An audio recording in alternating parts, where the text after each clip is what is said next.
Buenas tardes, doctor y compañeros. Nosotros somos el equipo número 3 y les vamos a presentar el tema del complejo mayor de histocompatibilidad y la presentación de antígeno. Los integrantes son Alonso Tamaris Mónica, López Cervantes Diana, Miranda Cortés Adrián Eduardo, Novia Ibarra Victoria, Pérez Romero Katia Xochitl y Torres Salas Valeria. El doctor Sánchez Cruz Pedro. MHC. Aquí podemos ver a una molécula del complejo mayor de histocompatibilidad de clase 1, que sería lo azul claro y lo azul oscuro, y de color naranja vamos a tener al péptido. Estas moléculas van a estar codificadas por genes que están asociados y se van a llamar MHC. Estos fragmentos peptídicos se van a generar dentro de las células después de la digestión del antígeno. El complejo del péptido antigénico más las moléculas del MHC darán como resultado el transporte a la superficie celular. Las moléculas del MHC van a actuar como contenedores de la superficie celular para poder sostener y mostrar fragmentos de antígeno, de manera que las células T se van a aproximar, se van a poder engranar con sus complejos moleculares mediante los receptores de células T. El complejo mayor de histocompatibilidad obtuvo su nombre porque los genes en esta región codifican proteínas que determinan si un tejido trasplantado entre dos individuos va a ser aceptado o rechazado. La obra pionera de Benacerraf, Dowsett y Snell ayudó a caracterizar las funciones controladas por el MHC, el destino del trasplante de órganos y su respuesta inmunitaria al antígeno. Este trabajo obtuvo el Premio Nobel de Fisiología en el año de 1980. Estudios realizados por Roll y Peter ilustraron que las proteínas codificadas por estos genes iban a desempeñar un papel fundamental en la inmunidad adaptativa. Demostraron que las células T necesitaban reconocer las proteínas del complejo mayor de histocompatibilidad y al igual que el antígeno, diferentes proteínas del MHC se iban a enlazar y presentaban diferentes fragmentos del antígeno.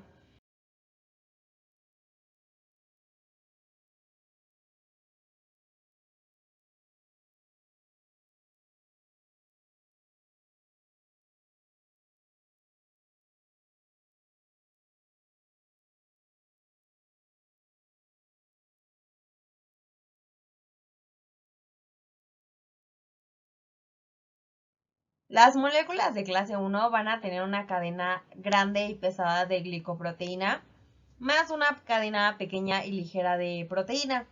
Dos polipéptidos se van a ensamblar para poder formar una sola molécula del complejo mayor de histocompatibilidad.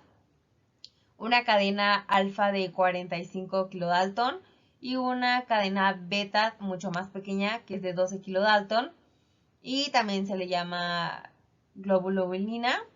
Y esta cadena alfa va a estar en tres dominios, que es alfa 1, alfa 2 y alfa 3. Como podemos ver aquí en la imagen, son los circulitos rojos. Cada uno es de aproximadamente 90 aminoácidos de longitud y van a tener un dominio transmembranal de 25 aminoácidos. Va a tener un tramo de aminoácidos que es pues relativamente corto y son hidrófilos, y un segmento de anclaje citoplasmático que va a tener 30 aminoácidos. Y los beta, que son los círculos azules, en tamaño va a ser similar y la organización va a tener dominio alfa 3. Los beta 2 microglobulina no van a contener una región transmembrana y se van a unir de forma no covalente a la cadena del complejo mayor de histocompatibilidad de la clase 1. Estas tres moléculas, es decir, la cadena alfa de clase 1, la beta 2 y el péptido, pues van a asociarse únicamente a través de interacciones no covalentes.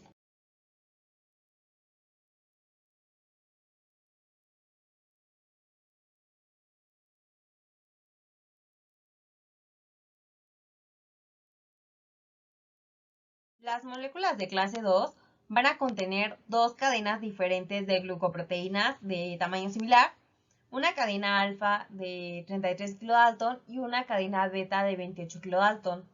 Estas se van a asociar por interacciones no covalentes, al igual que la cadena alfa de clase 1, y van a ser glucoproteínas que están unidas a la membrana y van a contener dominios externos. Estos van a tener un segmento transmembrana y un segmento de anclaje citoplasmático. Se van a clasificar como pertenecientes a la superfamilia de las inmunoglobulinas, y los dominios alfa 1 y beta 1 van a formar el surco de enlace a los péptidos para el antígeno procesado. El surco en las moléculas de, mayor distocompatibilidad de clase 2 se van a formar por la asociación de dos cadenas separadas. Esto va a ser un factor muy importante que va a diferenciar estas estructuras entre la clase 1 y la clase 2.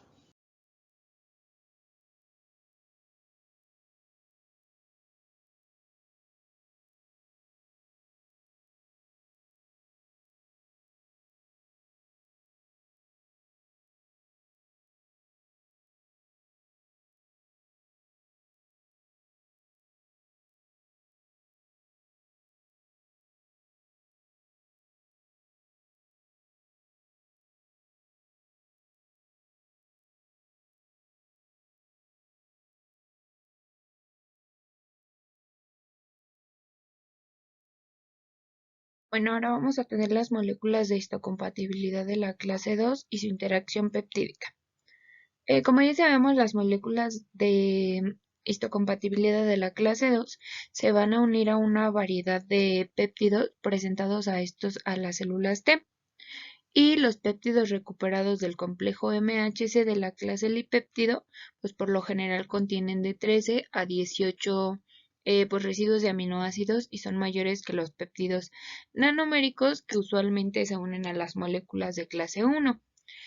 El surco de unión a péptidos en las moléculas de la clase 2 están abiertos en ambos extremos y esto va a permitir que los péptidos más largos se extiendan más allá de los extremos. Bueno, hablando de la estructura de la clase 1 y de la clase 2, aquí los extremos abiertos y la naturaleza un poco menos protegida del surco de unión de la clase 2 en comparación con los de la clase 1 van a permitir una mayor variabilidad en la secuencia y en la longitud de los péptidos que están enlazados a la clase 2. Vamos a tener también que los péptidos más largos se pueden acomodar dentro del surco de la clase 2, pero las características de enlace están determinadas por los 13 residuos centrales. Y los péptidos que se unen a una clase en particular de la molécula de la clase 2 a menudo pues tienen un motivo interno en la secuencia conservados, a diferencia de los que están en la clase 1 que parecen carecer de residuos de anclaje protegido. Bien, organización y herencia de los genes del complejo. Como ya sabemos, pues cada especie de vertebrados estudiada hasta la fecha va a poseer un grupo estrechamente vinculado con los genes que constituyen al complejo de histocompatibilidad. Entonces, las moléculas del complejo tienen el importante trabajo de decidir qué fragmentos de un antígeno tanto extraño como propio, pues va a ser visto por estas células T del hospedero. En términos más generales, tenemos que las moléculas del complejo se van a enfrentar a un desafío de enlace al ligando similar al que se enfrentaron colectivamente los receptores de las células B y de las células T. Se deben poder enlazar a una amplia variedad de antígenos y deben hacerlo pues con la afinidad relativamente fuerte y vamos a tener que, sin embargo, estas moléculas relevantes desde el punto de vista inmunológico, pues van a cumplir este desafío usando estrategias muy diferentes. Aunque la variedad de receptores de células B y de células T se generan a través del reordenamiento genémico y la edición de genes, pues las moléculas del complejo de histocompatibilidad van a usar una combinación mezclada de unión a péptidos y a la expresión de varias variantes diferentes de las moléculas del complejo en cada célula. Va a ser utilizando una inteligente estrategia combinando, pues el sistema inmunológico ha desarrollado una forma de maximizar las posibilidades de que muchas regiones diferentes o epitopos de un antígeno vayan a ser reconocidas. Bien, ahora vamos a hablar del Locus MHC, que codifica las tres clases principales de moléculas del MHC. Como ya lo hemos dicho anteriormente, el complejo mayor de histocompatibilidad pues es una colección de genes dispuestos dentro de un largo tramo continuo de ADN. Los vamos a encontrar en el cromosoma 6 en los humanos y en el cromosoma 17 en los ratones. El MHC también se conoce como el complejo antígeno leucocitario humano o HLA por sus siglas en humanos y como el complejo H2 en los ratones, como ya lo había dicho antes. Estas dos especies en las que estas regiones han sido pues más estudiadas, aunque en el arreglo de genes es algo diferente en las dos especies. Esto va a hacer que en ambos casos los genes del complejo de histocompatibilidad se organizan en regiones que codifican tres clases de moléculas. Dentro de estas tres regiones, pues hay genes que se consideran ejemplos protótipos de cada clase, que son llamados genes MHC clásicos, así como algunos que se consideran genes MHC no clásicos. Y estos se describen pues más adelante. Bueno, primero vamos a hablar de los genes MHC clásicos. Y el primero de los grupos identificados y caracterizados de los genes MHC y aquellos que reciben la mayor atención en cualquier libro de texto de inmunología son los genes MHC clásicos.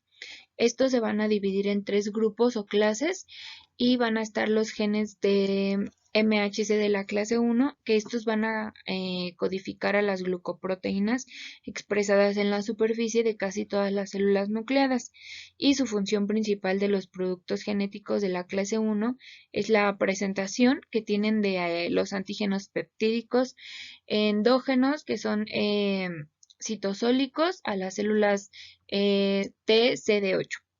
Vamos a tener a los genes del complejo de la clase 2, que estos van a codificar las glucoproteínas expresadas, de preferencia las APC, que son macrófagos, células dendríticas y las células B, donde principalmente pues presentan antígenos peptídicos exógenos, que son extracelulares, y estos son presentados a las células T con CD4.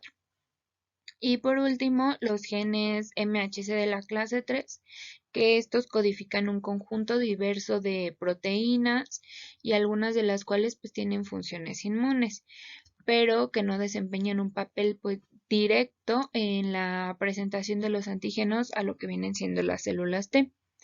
Y las moléculas de la clase 1 pues fueron las primeras en ser descubiertas y se expresaron en la más amplia gama de los tipos de células. También vamos a tener que los productos proteicos de esta región del MHC se pueden encontrar en prácticamente todas las células nucleadas en humanos y ratones. A diferencia de los humanos, pues en los ratones esta región no es continua, sino es interrumpida por las regiones de la clase 2 y de la clase 3. Bien, ahora en los genes MHC no clásicos. Bueno, los genes adicionales dentro del Locus MHC codifican moléculas no clásicas, y estas van a tener una expresión tisular más restringida, menos diversidad y funciones más variadas en la inmunidad. Por ejemplo, a diferencia de las moléculas clásicas, las proteínas de la clase 1 no clásicas se expresan solo en la superficie de tipos celulares específicos con funciones más especializadas. Vamos a tener también que en algunos casos estas moléculas desempeñan un papel de discriminación de lo propio y de lo no propio. Un ejemplo de esto podría ser la molécula HLA-G de la clase 1 en humanos, que ésta se encuentra presente en la superficie de las células fetales, en la interfaz materno-fetal, y se les atribuye la inhibición del rechazo por parte de las células T CD8, que son maternas, y esto va a ser al proteger al feto para ser identificado como extraño. Esto pues puede ocurrir cuando comienza a aparecer antígenos derivados del paterno en el feto que está en desarrollo. Cualquier molécula MHC se puede unir a muchos péptidos diferentes. A esto se le llama promiscuidad, lo cual va a dar una ventaja para responder a los patógenos. Esta región MHC es poligénica y por lo tanto sus alelos se van a expresar de forma codominante. Todos los genes MHC, tanto maternos como paternos, se expresan de forma codominante, y esto es debido a que las moléculas de clase 2 son heterodímeras. De ahí se producen nuevas moléculas que contienen una cadena derivada de la madre y otra que está derivada del padre, lo cual va a aumentar la variedad de las moléculas clase 2 en la superficie celular. El componente beta-2 microglobulina de las moléculas de clase 1 está codificado por un gen no polimórfico y en un cromosoma separado. Este puede ser derivado de cualquiera de los dos progenitores. El MHC humano contiene 3 loci clase 3 clásicos, los cuales son dP, dQ y dR, por lo que un individuo heterocigoto expresa 6 moléculas clase 2 idénticas a las progenitoras y 6 moléculas que contienen nuevas combinaciones de cadenas alfa y beta, pues lo que permite la construcción de un total de 12 moléculas clase 2 diferentes. El MHC posee un gran número de alelos diferentes en cada locus y es uno de los complejos genéticos más polimórficos conocidos dentro de los vertebrados. Y estos alelos difieren en sus secuencias de ADN del 5 al 10%. A partir del año de 2017, el análisis del locus HLA ha identificado más de 15.000 alelos, pero en los últimos 5 años ha habido un aumento significativo en el número de los mismos, y esto puede deberse a los esfuerzos recientes de recopilar los datos de una gama amplia de población en todo el mundo. Bueno, la forma en la que se va a evaluar la contribución de nuevos alelos MHC es bajo el olor, es uno de los principales, pues se sabe que el MHC influye en el olor en muchas especies de vertebrados. Otra va a ser en la atracción y apareamiento, pues los ratones muestran una clara preferencia por aparearse con animales que portan los alelos MHC que son distintos a los suyos. Y los estudios de atracción y apareamiento en humanos también apuntan a las preferencias de individuos con alelos MHC diferentes, pues se han encontrado formas solubles de moléculas MHC en muchos fluidos corporales, los cuales incluyen a la orina, la saliva, el sudor y también el plasma. Pero es poco probable que estas moléculas sean lo suficientemente pequeñas o volátiles como para explicar la detección olfativa directa que se tiene. El dimorfismo en el MHC se agrupa en tramos cortos dentro de los dominios alfa-1 y alfa-2 distales de la membrana de las moléculas de clase 1, y también hay patrones similares de esta diversidad en los dominios alfa-1 y beta-1, pero de las moléculas de clase 2. Y en cuanto a la variabilidad de las secuencias de aminoácidos de las moléculas alélicas de HLA clase 1, la mayor parte de la variabilidad entre las moléculas MHC clase 1 se encuentra en los dominios alfa-1 y alfa-2 distales de la membrana, y el resto de los residuos de aminoácidos polimórficos en el dominio alfa-1 entre alfa-2 de una molécula humana del MHC clase 1. Algunos alelos HLA se producen con una frecuencia mucho mayor en personas que padecen ciertas enfermedades que la población en general. Las enfermedades asociadas con alelos MHC particulares incluyen trastornos autoinmunes, algunas enfermedades virales, trastornos del sistema del complemento y algunos trastornos neurológicos y varias alergias diferentes. Así, la asociación entre un alelo HLA y una enfermedad se puede cuantificar determinando la frecuencia de este alelo, expresado por individuos afectados por la misma enfermedad. Y luego comparando estos datos con la frecuencia del mismo alelo, pero ahora en la población general. Todo esto permitiendo el cálculo del riesgo relativo de un individuo. Enfermedades con un riesgo relativo significativo incluyen el HLA de QB1 y la narcolepsia, que tiene un 30, y el HLA de Q2 con la enfermedad celíaca con un riesgo relativo de 50. Esta última implica una alergia al gluten. Y algunos alelos HLA también se han relacionado con la protección relativa de la enfermedad o su progresión clínica. Y cuando las asociaciones entre los alelos del MHC y la enfermedad son débiles, reflejadas por valores bajos de riesgo relativo, es posible que múltiples genes influyan en dicha susceptibilidad. Yo les voy a hablar acerca de la expresión del complejo mayor de histocompatibilidad. Se sabe que las moléculas clásicas del MHC clase 1 se expresan en casi todas las células nucleadas del cuerpo. Sin embargo, el nivel de expresión va a depender del tipo de célula en el cual se esté llevando a cabo. En primer lugar tenemos a los linfocitos. Los niveles más altos de las moléculas clase 1 se van a encontrar en la superficie de los linfocitos y van a constituir aproximadamente 5 por 10 a la 5 moléculas MHC clase 1 por cada linfocito, por cada célula. También van a constituir el 1% de las proteínas de la membrana plasmática. Por otro lado tenemos a las células como lo son los fibroblastos, las células musculares y los hepatocitos. Van a presentar una menor expresión, pero van a tener una ventaja, la cual es que les va a permitir hacer procedimientos como trasplantes de hígado porque no va a haber un rechazo. Y tenemos otras células como lo son las células no nucleadas.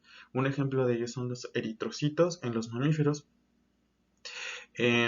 Estas células no van a expresar moléculas MHC y las va a convertir en blancos pobres para las células TC. Luego tenemos otra clasificación que son las células normales, las células infectadas por virus y las células propias alteradas. Las células normales sanas, las moléculas clase 1 en la superficie de la célula van a mostrar péptidos propios resultantes del recambio normal de las proteínas. Por otra parte, las células infectadas por virus van a mostrar péptidos virales y también autopéptidos, lo que nos va a indicar que cada célula infectada por virus tenga varias moléculas de clase 1 en su membrana. Y por último tenemos a las células propias alteradas. Ejemplos de ellos son las células cancerígenas, las células corporales envejecidas o también células de un injerto halogénico. Esto nos puede servir como un blanco fácil debido a que su expresión de proteínas MHC defectuosas o extrañas y pueden ser lisadas también por células TC.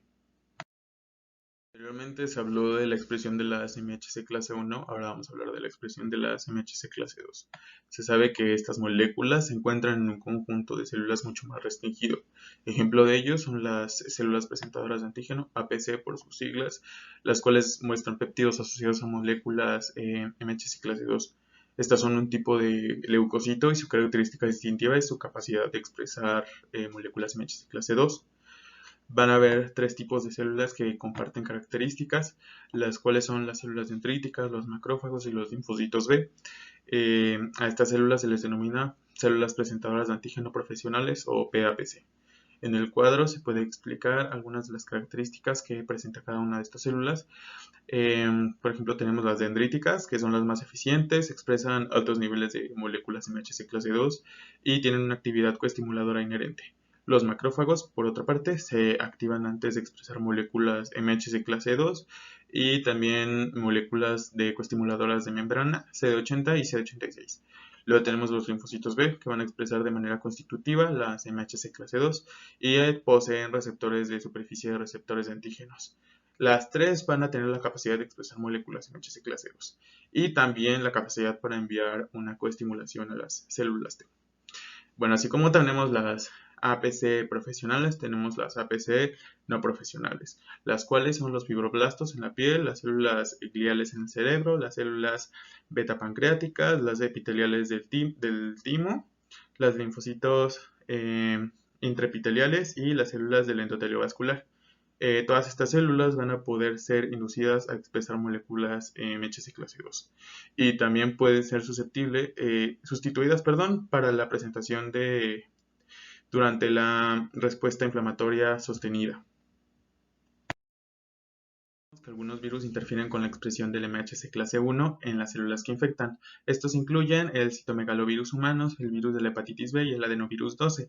Lo que van a hacer estos virus es que van a interferir con la expresión del MHC clase 1 y van a evitar la detección de las células TSD8. Lo que va a pasar en el citomegalovirus humanos es que una proteína viral se va a unir a la beta 2 microglobulina, impidiendo el montaje de moléculas MHC clase 1. En el caso del adenovirus, va a causar una disminución en la transcripción de los genes transportadores TAP1 y TAP2. Es importante mencionar que la disminución de la expresión de las MHC clase 1 va a impedir que el sistema inmunitario detecte cambios dentro de la célula. La expresión de las moléculas MHC está regulada externamente por citocinas y esto se lleva a cabo mediante la unión de citocinas a receptores, lo cual nos va a inducir las cascadas de señalización. Estas citocinas son los interferones alfa, beta y gamma y el factor de necrosis tumoral, que es el TNF. Estas son las primeras citocinas en iniciar la regulación del MHC clase 1, además de aumentar la expresión de las mismas. Bien, la inducción de las cascadas de señalización va a activar los factores de transcripción y alterar los patrones de expresión. Esto nos va a permitir que se enlacen sus secuencias promotoras blanco y también van a coordinar la transcripción de genes que codifican. Estos genes son la cadena alfa de clase 1, la beta 2 microglobulina y las proteínas involucradas en el procesamiento y presentación de antígenos. Por otro lado tenemos las citocinas, las interleucinas 4 que van a aumentar la expresión de moléculas de clase 2 en las células B, y los corticosteroides y las prostaglandinas, los cuales van a disminuir la expresión de MHC clase 2 y también son supresores de la inmunidad adaptativa.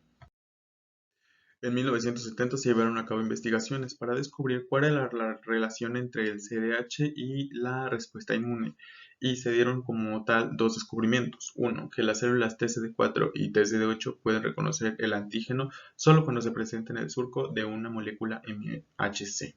Y dos, que el haplotipo MSH de la APC y la célula T deben coincidir. Luego, en 1973, Rosenthal y Savage demostraron que la proliferación específica de cada gen de las células TH se produce solo en respuesta al antígeno presentado por macrófagos del mismo haplotipo MCH clase 2.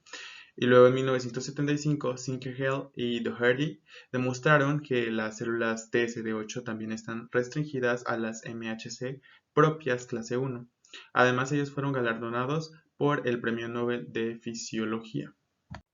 Hola, soy Victoria Novia y ahora hablaremos del procesamiento de antígenos y vías de presentación diferentes.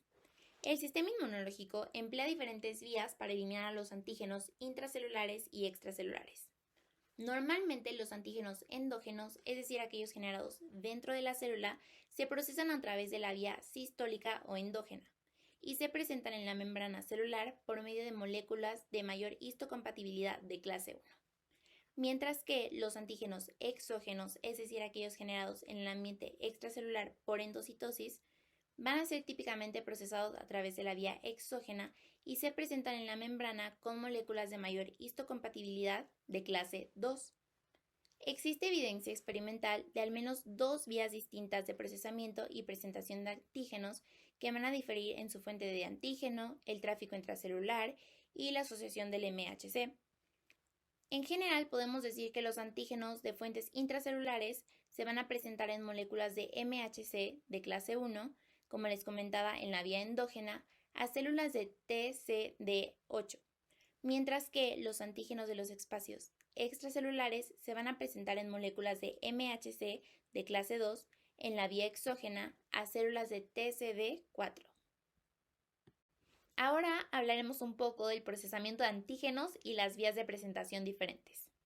Para esto es muy importante reconocer que el citosol de una célula típica eucariota va a ser un lugar con mucha actividad. El nivel de cada tipo de proteína normalmente se regula de manera cuidadosa o bien parcialmente, controlando su velocidad de síntesis y su velocidad de degradación. Entonces, podemos decir que las proteínas desnaturalizadas, las proteínas anormales y las proteínas mal plegadas, así como las proteínas de vidas medias muy cortas, como lo son los factores de transcripción, las citocinas y las enzimas metabólicas, todas serán proteínas que sufrirán procesos de degradación rápidamente. Hablaremos en particular de los productos ribosómicos defectuosos, que por sus siglas en inglés son DRIP, que significa Defective Ribosomal Products. Estos pueden prevenir de la terminación prematura de la transcripción, el plegado incorrecto de las proteínas o los defectos en el ensamblaje de las proteínas de varias unidades, y van a constituir un subconjunto bastante grande de productos de proteínas en el citosol. Aquí es importante reconocer que a consecuencia de esta rotación continua de proteínas, tanto normales como defectuosas, va a haber un conjunto constante de proteínas y sus fragmentos que la célula ya no necesita. Si bien muchos de estos se reducirán a sus aminoácidos constituyentes y se reciclarán, algunos de estos van a persistir en el citosol en forma de péptidos. Entonces, aquí la célula constantemente toma muestras de este grupo de péptidos y va a presentar algunos fragmentos en la membrana plasmática en asociación con las moléculas del MHC de clase 1, donde las células del sistema inmunitario también van a poder tomar muestras de péptidos que utilizarán con el objetivo de vigilar las proteínas extrañas que acechan dentro de las células hospederas. Ahora podemos verlo de forma más detallada a manera de esquema. Entonces tenemos el transportador asociado al procesamiento de antígenos o TAP. Como les mencionaba, este es un heterodímero que está anclado a la membrana del retículo endoplasmático rugoso. Este posee dos cadenas que van a ser codificadas por TAP1 y TAP2. El dominio citosistólico en cada una de las subunidades de TAP va a contener un sitio de unión a ATP y el transportador de péptido, el cual es dependiente de la hidrólisis de este ATP. Continuando con el citosol, la asociación de B1I, B2I y B5I con un proteasoma va a cambiar totalmente su especificidad catalítica, y esto sucede a favor de la producción de péptidos que logren unirse a moléculas de mayor histocompatibilidad de clase 1. Estos péptidos son traslocados por TAP hacia la luz del retículo endoplasmático rugoso, donde en un proceso mediado por varias otras proteínas se van a asociar con moléculas de mayor histocompatibilidad de clase 1. En este esquema podemos observar el ensamblaje y la estabilización del complejo de mayor histocompatibilidad clase 1. Como sabemos, comienza con el montaje y estabilización de moléculas de MHC clase 1. Dentro de la membrana del retículo endoplasmático rugoso, una cadena alfa recién sintetizada se va a asociar con la calexina, y esta a su vez con ERP57, hasta que suceda una unión con beta-2 microglobulina, la cual se va a unir a la cadena alfa. La unión de beta microglobulina va a liberar la calnexina, y esto va a permitir la unión a carlecotina y tapsina, que está asociada con el transportador peptídico antigénico. La asociación con péptidos va a estabilizar el complejo de moléculas clase 1 del péptido, y esto va a permitir que sea transportado desde el retículo endoplasmático rugoso hacia la membrana plasmática. Bueno, para comenzar con la vía exógena, hay que recalcar puntos importantes, como por ejemplo que esta va a estar compuesta, va a competir que el material extracelular accede a los compartimentos vesiculares a través de células presentadoras de antígenos. Entonces estos están asociados a antígenos exógenos que a su vez se unirán a complejos mayores de histocompatibilidad de clase 2 o MH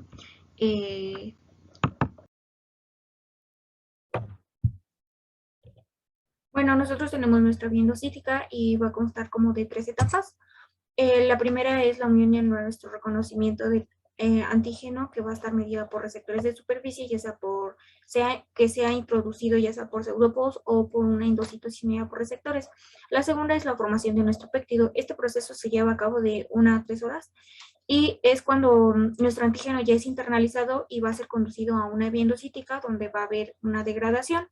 Y esta está medida por compartimientos. El primero es un endosoma temprano con un pH de 6,5 a 6. El siguiente es un endolisosoma o endosoma tardío con un pH de 4,5 a 5.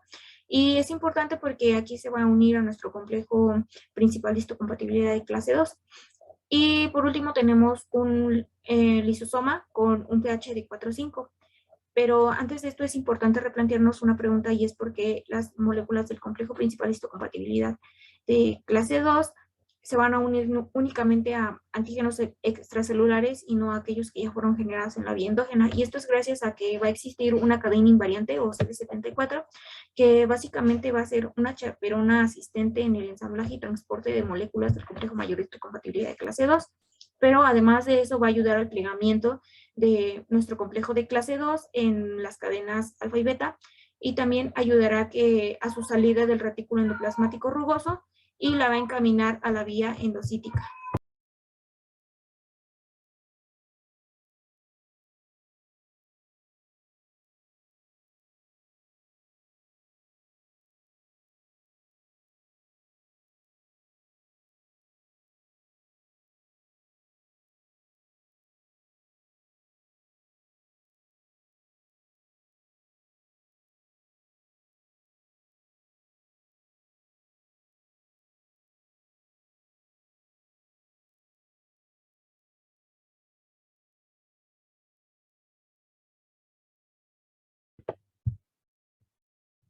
Y por último, tenemos el montaje de nuestro péptido hacia el complejo mayor de histocompatibilidad de clase 2.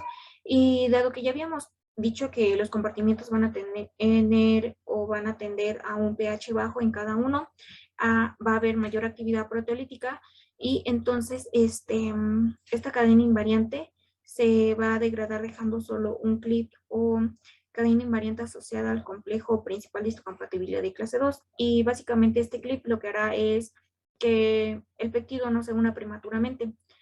Asimismo, como podemos ver en la imagen, tenemos nuestro complejo de clase 2 en cadena invariante, como ya dijimos, se va a ir degradando hasta dejar el clip y vamos a necesitar el apoyo de moléculas no clásicas de este complejo 2, que va a ser la HLA-ADM, que va a intercambiar el clip por el péptido antigénico, y nuestra HLA-DO, que va a ser un regulador positivo que va a garantizar la presentación del péptido. Y finalmente, pues, una vez unido nuestro surco péptido, va a salir a superficie donde va a ser más compacta, estable y con un pH neutro y ya se va a conocer como un complejo péptido del complejo mayor de histocompatibilidad de clase 2.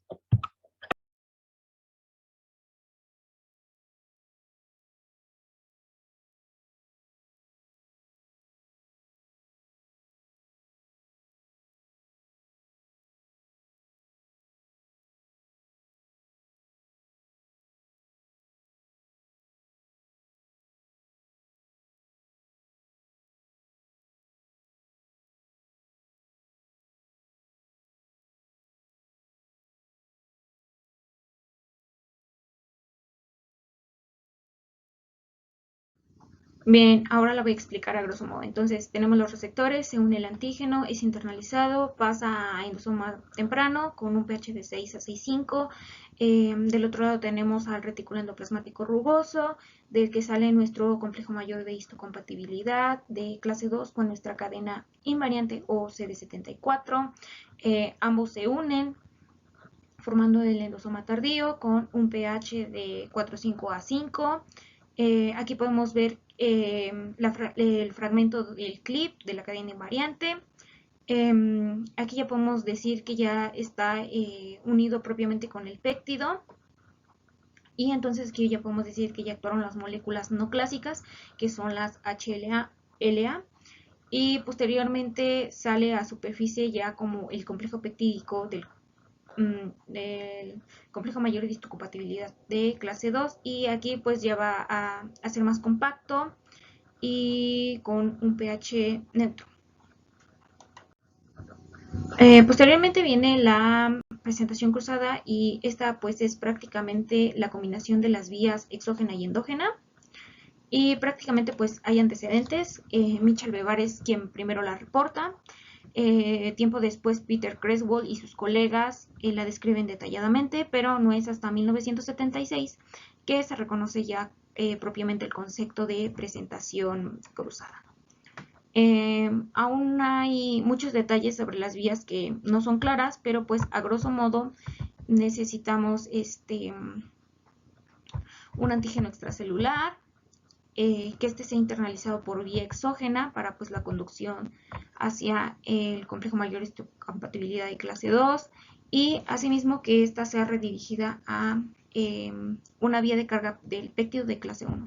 Como va a ser hacia clase 1, se van a activar por tanto los linfocitos T CD8 sin tratamiento, y pues a esto se le va a conocer como un iniciador cruzado, que pues a su misma vez va a inducir la tolerancia de células CD8. También va a haber presentación cruzada en células presentadoras de antígenos. Aquí hay dos teorías. La primera es que pues se van a requerir de elementos específicos para pues el procesamiento del antígeno, y pues que se permita la carga del péptido por vía exógena hacia el complejo de clase 2. Y la segunda teoría es que igualmente se van a requerir elementos específicos, pero esta vez va a ser mediada por endocitosis, y la internalización del antígeno va a ser ya directamente a un organelo, ya sea al proteasoma o al endosoma temprano, y pues ahí se cargará el péptido con complejo clase 1. Un punto importante que no se nos debe de olvidar es que no todas las células presentadoras de antígenos van a llevar a cabo dicha presentación cruzada, porque pues algunas pueden ser blanco de lisis. Y pues ya en resumen podemos decir que pues esta presentación cruzada es la capacidad de las células para, específicamente de las dendríticas, pues para capturar células infectadas de virus o células tumorales, que las procesen y las presenten a los linfocitos T de CD8 mediante el complejo de clase 1. Y por último tenemos los no peptídicos. Y bueno, nosotros sabemos que las células T, además de que pues reconocen a los AG proteicos, pues no van a reconocer a los antígenos no proteicos. Y un ejemplo de ello es el ácido micólico, que pues se asocia a la Mycobacterium tuberculosis. Y bueno, estos van a ser codificados fuera del locus del complejo mayor de histocompatibilidad, y entonces se describen como moléculas no clásicas de clase 1. Y vamos a tener dos, la CD1 y la MR1. Estas son proteínas semejantes al complejo mayor de histocompatibilidad de clase 2 porque tienen similitudes en que van a tener movimiento intracelular, en que va a estar mediado por compartimientos endosómicos y que se va a asociar a un antígeno externo. ¿Dónde los vamos a encontrar? Principalmente en timocitos, en células T, en células dendríticas y en algunos miembros de hepatocitos y células endoteliales. A grosso modo, ¿cómo funciona? Prácticamente pues el antígeno se va a unir a este CD1 y al MR1, que recordamos son moléculas no clásicas. A través de una brecha estrecha pasan a un surco profundo, y ya una vez ahí se van a cargar del antígeno para después viajar a superficie y ser reconocidos por células T CD1 o MR1 restringidas.